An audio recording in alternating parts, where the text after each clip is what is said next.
If you really thought that I was going to let the Cheifs get away with this victory against the Bills, you are freaking wrong.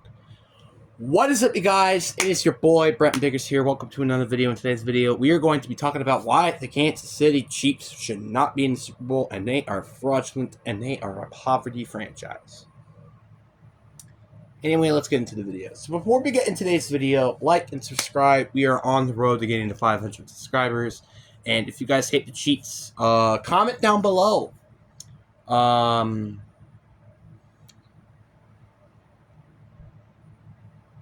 HTC, which stands for Hate the Chiefs, in the comments. So if you guys really do hate the Chiefs, comment that down below.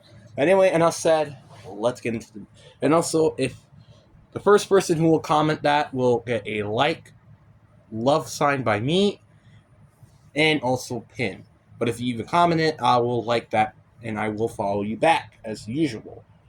And also love it, as usual. So anyway, let's get into the video. So why do the Chiefs suck? Well, they went 15-2. Obviously, they can't be... No, they suck. We're going to go throughout the entire season and all of these lucky bullcrap stuff that happened during every single point during the season. Starting off with week 1 against the Baltimore Ravens, where they beat the Chiefs, where they beat the Ravens 20-27. It might have been a completely different story if Isaiah Likely had one of his toes in bounds. If his toe was in bounds, that could have been a completely different story. We could be potentially talking about the Ravens and winning in week 1. Just saying. Then we got the week 2 game against the Bengals. Now you're like, okay, the toe being out of bounds, okay, well, that's whatever. What about the refs, What about that pass interference call that wasn't ruled pass interference? That was ruled pass interference, right? Now you're like, okay. Well, I mean, doesn't that look like kind of pass interference? Well, then we get to week 3 with the Falcons game, where there wasn't a pass interference penalty. And you know what happened? It was a rule of pass interference. So no matter what, one of those games, they should have lost. So we're going to make this record officially now 1-2, right? We're going to make this record 1-2. Or we could just say 2-1, might as well, right? Chargers, week 4. Now you're like, okay, they won that game fair and square. Chargers roster was significantly hurt against the Chiefs, where they didn't have Justin Herbert. So really, I feel like if the Chargers did end up having their entire roster, they probably would have won that game, making this team now 2-2. Saints, they won fair and square. Niners, they won fair and square. I mean, you could complain with the injuries on that one. They also beat the Raiders fair and square here, making them now around like 5-2. Then we get to week 8 against the Buccaneers, I think. I could be wrong with this one. Or their next game with the Bucs. If it weren't for a coin toss to being the Chiefs, they probably would have lost this game, making them have 3 losses during the season. This game, Broncos-Chiefs, if they didn't block the kick, Broncos would have won, making that 4 losses, 5 losses with the Bills game. 6 losses because you deserve to lose against the Panthers. They're one of the worst teams in the league. So that is 6 losses. Raiders lost because of a missed snap. All right, then you got, it's a pass. That's a pass. Texans is not a pass. You want to know why? Because you literally gave drugs to Patrick Mahomes. He should not have one of the best games of the season while he sustained a high ankle sprain against the Cleveland Browns. That should not happen. That's another loss. So what do we have now? Like 7? Fair and square against the Steelers, and you lost against the Broncos. So that means this team has lost 8 games during the regular season. Get the hell out of the postseason. Nobody likes you. Then we got the Texans versus the Chiefs, where this game was you can't touch Patrick Mahomes because there were multiple flags that weren't pass roughing the passer or quarterback. I don't know how much I have to say this, but this is freaking ridiculous. Then the Bills game. Now you're like, okay, everything was fine during that game. Except this one play where it was a 4th and inches where Josh Allen went over and everybody thought, oh, it's a first down. Nope, it is a turnover on downs. When the ball is clearly past the marker. I don't know how many times I have to say this, but this team is poverty. You have had 10 games this season. 10 out of what? 19 games you played where you've had nothing but luck. If you flip those games around, this team is literally 9-8 and have already been eliminated in the playoffs. Yeah, if this team made it to the 7th seed, who cares? You would have lost to the Bills. But also, did I forget to mention that one of those games were also the Broncos, which they're 9-8 and they were the 7th seed. So that means they would be 10-7, so they would have even made it to the playoffs to begin with. You kind of get the point here. This team just does not deserve to win the Super Bowl. Period. Even to be in it. Because this team, again, doesn't deserve it. They get the lucky home field advantage in both of these games. Which, to be credit, they don't deserve it. And that's why I feel like in the AFC Conference Championship game, it should be ruled in a different AFC stadium. While in the Super Bowl, on the other hand, should be ruled, obviously, in a different stadium for both sides. Which is why I'm happy that they do that. The Conference Championship, again, same thing. Should be ruled in a different stadium. Because I think it's a little unfair, especially with the Chiefs. And guess what? The Bills, they even used the tush push. Like, it's just like, I don't know what black magic did they use. Because there is no way that all of this stuff should happen with the Chiefs. This is black magic and it's rigged. Let me explain the rigged part a little bit later. So let's just talk about the black magic part. There are multiple games in here that if you flip the scores from a one-score game, we would be talking about a different team here. So let's just go off the one-score games, and let's just flip-flop all of them. Chargers, that will be your first. So we're going to go back to week 1, where they would lost to the Baltimore Ravens. There's your first loss. Bengals, lost. Chiefs, the Falcons, lost. Chargers, lost. Saints, win. So far they're 2-4, may I add you. Raiders, lost. The Buccaneers, lost. Right now you're at 6, 7, 8, 9, 10, 11,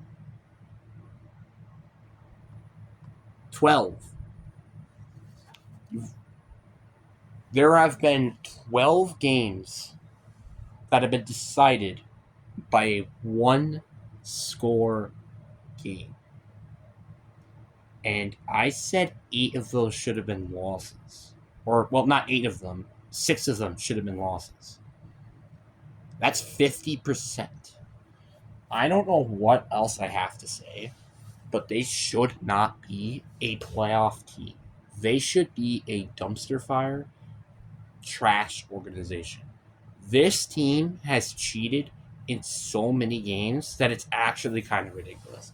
Now you're like, wait, what, cheated? What do you mean they use black magic? I am convinced that some sort of cheat or some sort of players use black magic because for some reason this team just figured out new ways to win games, and it isn't even because they're good. Did I forget to mention this one thing too? This entire season, they have only put up 30 points 2 times this season. Two times this season. Why you got the Bills? You know what? Let's look at the Bills season. How many times did they put up over 30 points? Right? Let's go look. All right. Let's see here. The Cardinals game 1, 2, 3. First 3 games, and they've already had more over 30 points than the Chiefs.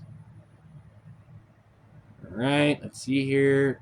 Matt is 4 against the Tennessee Titans. 5 against the Seahawks. We almost made it to the postseason, by the way. 6 against the Miami Dolphins. 7 against the Indianapolis Colts, 8 against the Kansas City Chiefs, 9 against the San Francisco 49ers, 10 against the Los Angeles Rams, even though they lost, 11 to the Detroit Lions, 12 against the New York Jets, 13 against the Broncos, which, by the way, is one of the best defenses in the league, and almost 14 with the Chiefs. Do you see how ridiculous this is? It's really just impeccable to me.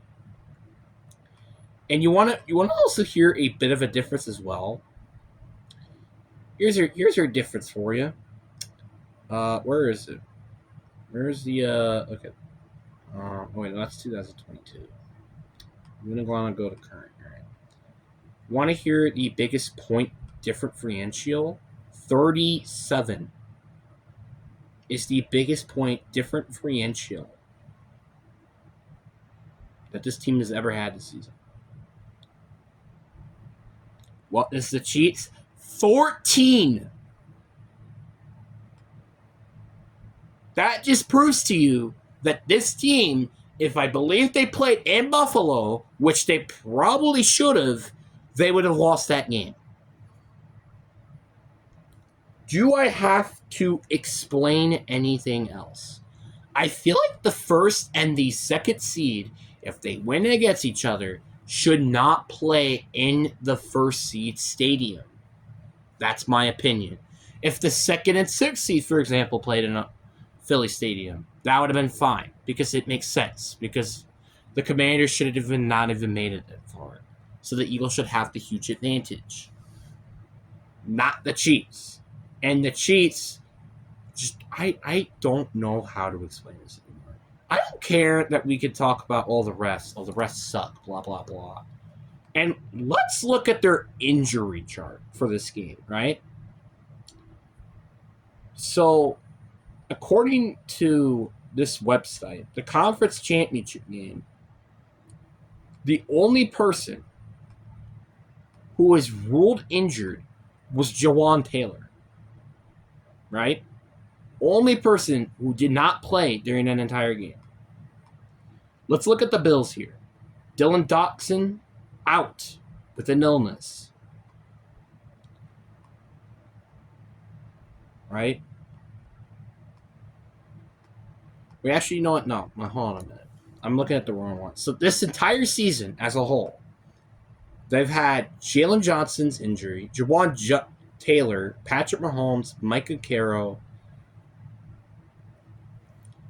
and Rashee Rice, Hollywood Brown's injuries. That is all they've had this entire season. If I'm not mistaken, I'm pretty sure that's the case. And I will look at the Bills, and I'm pretty sure this is what everybody's injuries were. Taylor Ramp was out during this game. Questionable Christian Benford and Bradley Spencer. And Christian Benford, who was one of their best corners, was out during this game. Let's look at their depth chart currently, right? Let's look at their depth chart, right? So wide receivers, right? Everything almost the same. Just throw Rice in there. There you go. There's a receiving core. Tackle is the same. I mean, I don't even know what to explain. This team is lucky, not even because of the refs, but because of the injuries. I don't even know how many times a player from the Chiefs got injured and missed a game during the season, outside of Rasheem Rice and Hollywood Brown. Because that's just how ridiculous this team is in injuries. They don't get as banged up as like the Detroit Lions. Let's look at the Lions, right? Let's look at the Lions' depth chart currently, right? After their loss to the Washington Commanders, what is their depth chart looking like, right? They have Ante Green on IR, Nervi Apaya on IR, Connor Gavin IR, Aiden Hutchinson IR, Adam McNeenan IR, Mackie Wingo on IR, Malcolm Rodriguez IR, Derek Barnes IR, Caleb Dorsey IR, Carlton Davis IR, Abkin Robinson out, Akon Rishon Jr., IR. Admin Mosley, out. Ifuma Michael, questionable. Malcolm Rodriguez, IR. Caleb Dorsey, IR. Do you see the point that this team right here has had multiple injuries all over their roster, and yet they still went 15-2 this year? In the toughest division of football, may I add you? Let's look at the Packers too. And now you're like, okay, well, they're a good team. Let's look at the Packers too. Let's look at the Packers depth chart, right? Let's look at the Packers depth chart. Let's see here. You had Jordan Love, who was out with some of those games. Jaden Reed was questionable because he got injured during the Eagles game. Romeo Dobbs was questionable during that game. Christian Watson was out due to a torn ACL with a non-contact injury. Elton Jenkins got hurt. Josh Myers is questionable. Devontae Wyatt is questionable. Jair Alexander is on IR. Zarek Alexander is questionable. Do you see what I'm talking about with these injuries? There are far more injuries with those teams, and it's actually kind of ridiculous. That team does not deserve it. Andy Reid does deserve to win another Super Bowl. That's not what I'm going to deny. Does this team as a whole deserve it? No. Want to know why? Because of popularity. And it is rigged. Now let's talk about why it's rigged. Taylor Swift. That's all I have to say. I mean, what else do you want from me? Do you want a lecture about why this is rigged? It's Taylor Swift. I don't know why. She's one of the most famous people in the freaking universe. The reason why I don't listen to her songs the same way is because that she purposely, well, actually, maybe not purposely, accidentally ruined football. I'm sorry. I just am not watching. Honestly, I used to watch the sport maybe a couple times a day or a couple times every weekend when football came. This has been so different since Travis Kelce has been dating Taylor Swift. Super different. I'm sorry, but this is just facts. This team just doesn't deserve it. And the amount of evident points is there. Yes, I understand. This team still won those games anyway. But a lot of them due to bullcrap. I understand the refs. They exist. They have had bad games before. But this is one of the most common teams to have this happen to. Most of the time. Unless you want to pin me to a different team. All you want. Hey, do that. Hey, Chiefs fans. How about this? Do research. Find a team that's had a more rigged of a season than this. Find it. I'm actually curious. Really, I really want to know who had a more rig of a season than this. Find it. Now. Because I really want to know. So, it is so dumb. I just hate it. And now we're got to watch the Chiefs make it to a third consecutive Super Bowl against the Philadelphia Eagles. Please, for the love of God, Philly. For the Bird Nation. Or just for the NFL in general. Please win the Super Bowl. That's all we're asking for. I was personally not looking forward to another rematch, especially with this one this early. Yes, I understand. Eagles lost out of some bullcrap holding call. But, I mean, come on, guys. This is almost the NFL at this point. And now you're like, wait, why are you saying that? Because the Chiefs shouldn't not made it to that Super Bowl to begin with the amount of bullcrap with the Cincinnati game. I could go on and on about how many poor refereeing games that the Chiefs have had, and I can't say it because they're the victim. They are the suspect of this entire thing. This is why I was so freaking happy when I saw the Packers beat them when I was sick. That was one of the best moments I've ever watched in my entire life. Not because I realized, oh, shoot, this is a really good team. The Packers. No, it's because I watched the Chiefs suffer. That was literally the only thing of what made me have any sort of joy during that game. So I'm sorry, Bills, that you had to unfortunately go through the demon itself of the Kansas City Chiefs. I am unfortunate to say that, but hey, on the plus side, at least the Chiefs can't hurt you no more directly, as in eliminating you off the postseason.